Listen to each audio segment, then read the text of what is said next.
I would like just to speak of 3 projects that we are doing now, and we are really very strongly, I shall say, involved in this project. First is virtual reality. For me, virtual reality, even if today is not, it's still difficult because the hardware is not very friendly, because there is a lot of content, but virtual reality is a real game changer. Why? Because till today, you are looking at a screen, either a cinema, either your computer, either your phone, either your television. You are looking at a screen. With virtual reality, you are immersed. You are taken into another, you are transplanted into another place. It changes totally, I shall say, the context in which you are. And also with virtual reality, you don't have physical constraint. So virtual reality will become an important way to experience whatever you want to experience in the future. To give you an example, also we create different types of museum. And to give you an example, since we have a lot of big works, we cannot show the big works. So we created a museum. And in this museum, you see, for instance, the work at your left, it's the big Buddha. It's a Zhangguan 5 meters high, 6 meters high sculpture. We recreated in the Grand Palais, in our virtual museum. This is the trailer of the virtual museum.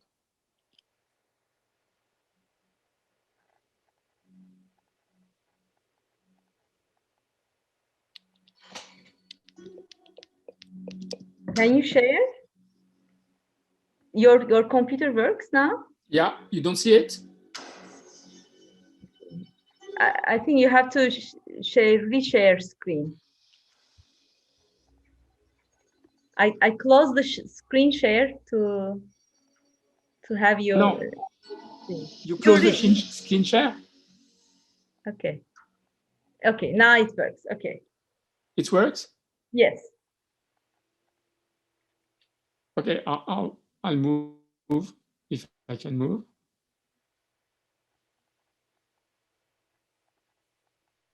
Okay. You see something? Yes. We have to share again? Yes, we see it. Yeah, everyone sees. You see something? Yes. Okay, I will put again the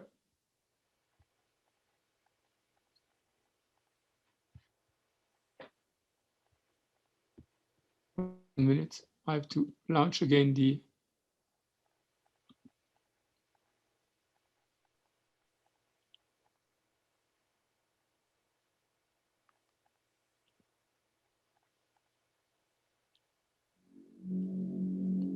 You see it? Yes.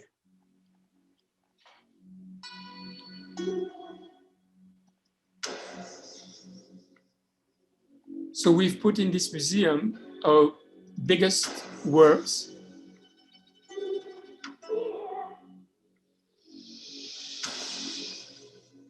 I think we can see the video. Okay, let's go to something else. Do you see the image? On the left, yes. We cannot see 49. 49 is a black page, but we see 48. Do you see the cultural complex of Pingshan?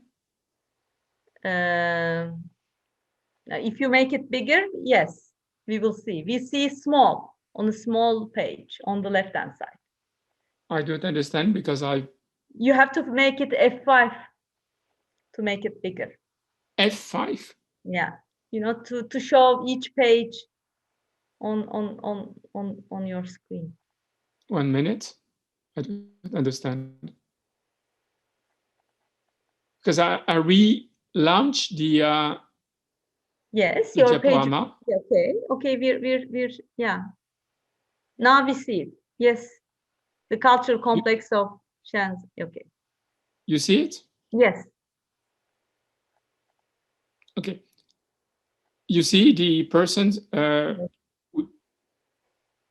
You see the persons? Yes, with Yeah. And so different this is our class. new project in the Pinshan Museum. We have created a room where it's a 5 by 10 meter room. People can walk inside, 3 persons together, and they can visit a virtual museum.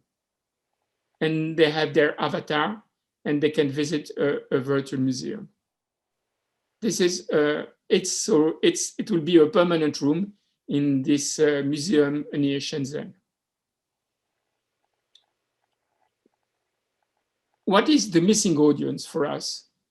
The missing audience for us are two audiences. The old people, they cannot move, and with a mask tomorrow, they will be able to visit an exhibition in New York, Paris, or Shanghai, and they will be willing to pay $5 to see an exhibition in the Louvre. And you can change the whole model, financial model of the museums tomorrow. We've been in retirement houses, and I can tell you that it was incredible to see the reaction of the people. The other missing audience is naturally the young people who are a little bit reluctant to go to museums, but with the gamification of the VR, they love to go there, and they play for 40 minutes, running from one work to another, especially because the one we've made, the version of the museum we made, either you can walk, either you can fly, either you can take a sculpture and throw it away. And so we have, I shall say, brought gamification into the experience. Video games. This is our new frontier. We just began 4 months ago into video games. Why video games? And I think that you know much better video games than I did. I think that video games, you have to understand, it's a community of 1,700,000 people. It's a very strong community. It's a very, very strong industry. But more than that, you know, when the COVID happens, for me, the only person who really master the screen are the people from the video game, because they are capable to create interactivity, emotion, and scalability. It's exactly what we need today in art to make, I shall say, a relevant digital distribution. So we begin to work on that. I'm making my homework. We have already 2 projects. One is made by a Chinese team, which is incredible, and one is made by a French and Romanian team. It will be 2 totally different games.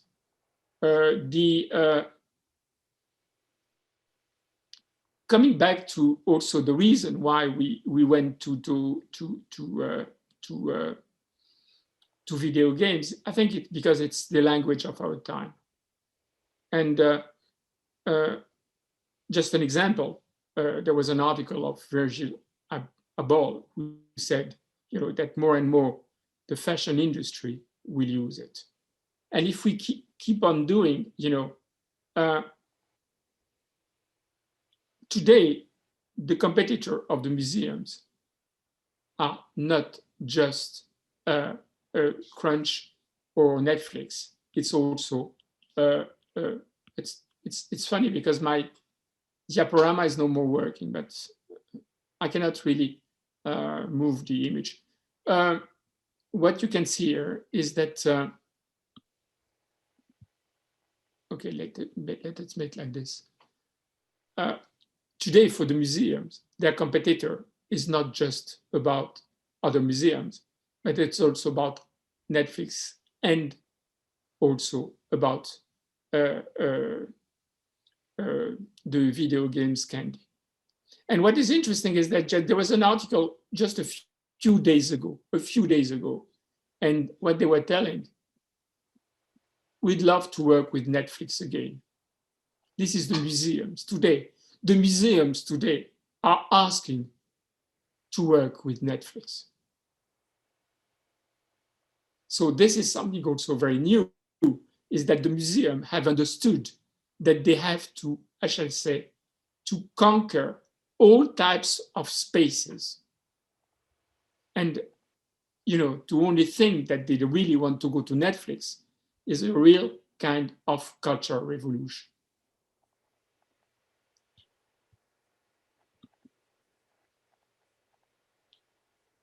So I think that the digital frontier could be the mobile gaming. It could be.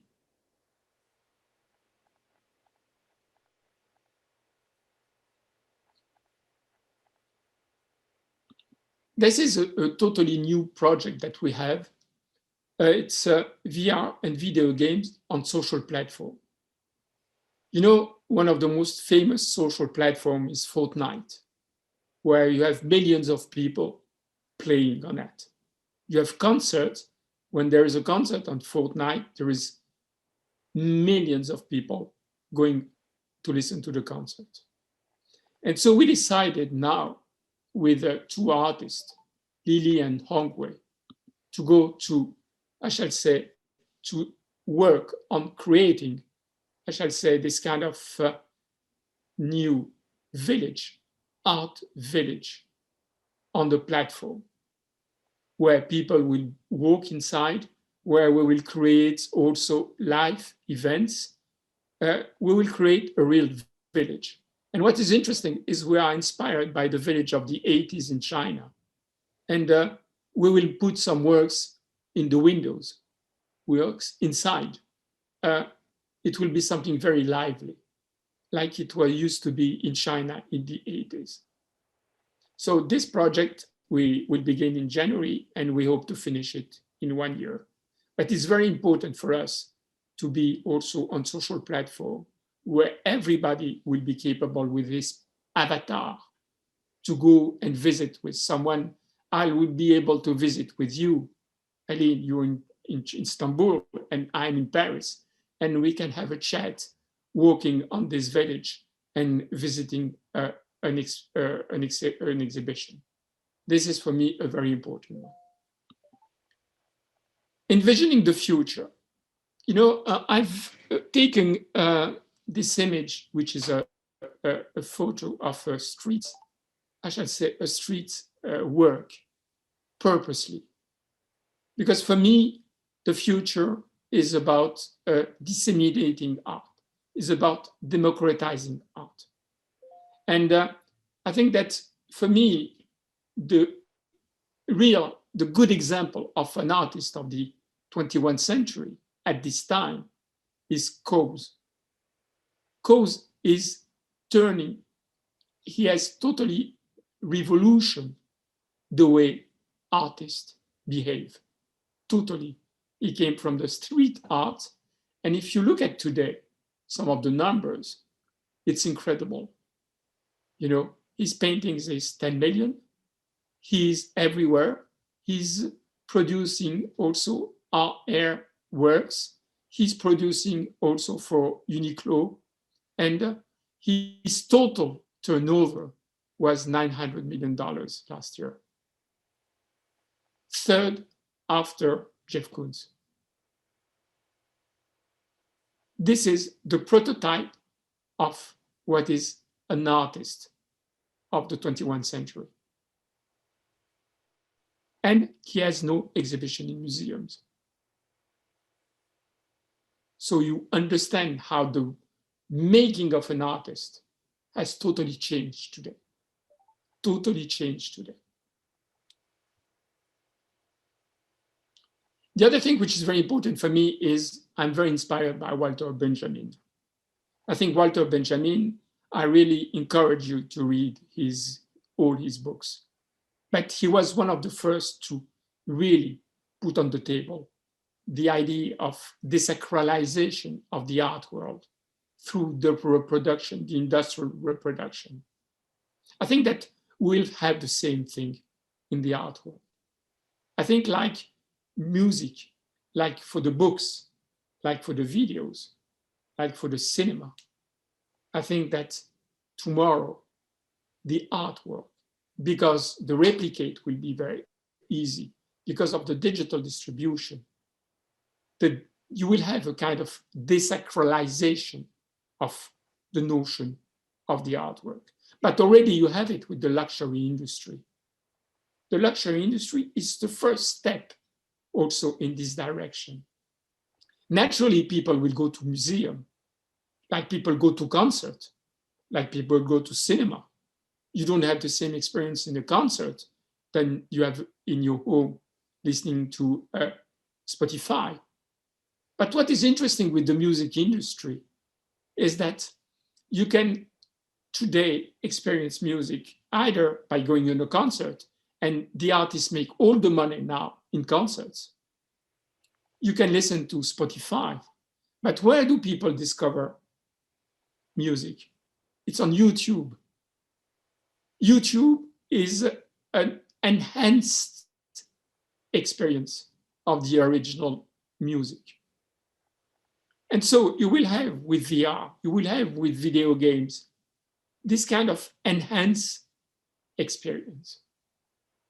But people will go to museums naturally, and we have to protect the museums.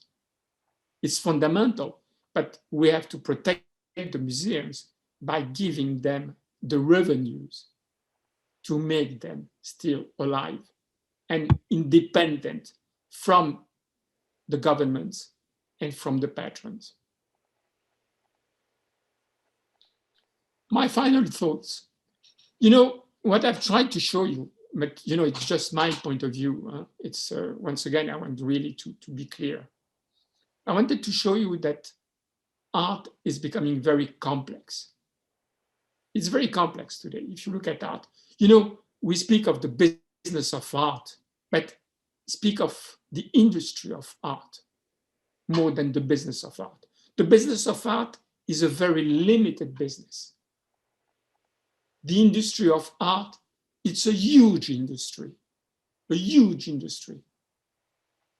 So what I encourage you and encourage you as a student is to widen your idea of what is art and to look at art, I shall say, also in a very dynamic way, very dynamic way. What I can tell for myself, for my wife, is that having this kind of entrepreneurial, I shall say, vision has made, I shall say, ordinary persons like we are have an extraordinary life. This is what I wanted to share with you today. Thank you for listening. Excellent presentation. Excellent presentation. We have lots of questions actually. You're telling us a vision, maybe 10 years from now. How you're, let me. Aline. Have your soul Aline, to the point, to the Aline, time. Aline, I don't think it's 10 years from now. Once again, the world is changing very quickly. It's not, what is interesting today is what I said in the beginning, is to be out of the frame. If you try to try for this new decade to apply the same tools, the same eyes that you applied in the 20th century, I think that people forget that we have changed the century. And I'll be, perhaps don't take it in an arrogant way. I think that the art world, at least part of the art world, is still in the 19th century. But we have to live with our time. And if you live with our time, it's the time of Uber, it's the time of Airbnb, it's the time of Tesla. It's, Tesla is not 10 years before the others. then Tesla is building the future. He's not 10 years before the others. He's just shaping the future. And I think that what is important is that today you can shape the future. You can shape the future. You have to have the courage, I shall say, to take some risks. I don't think that you will succeed. You can fail, but we learn from failing, But I think that the model as it existing today of the art world will have a lot of difficulties to survive.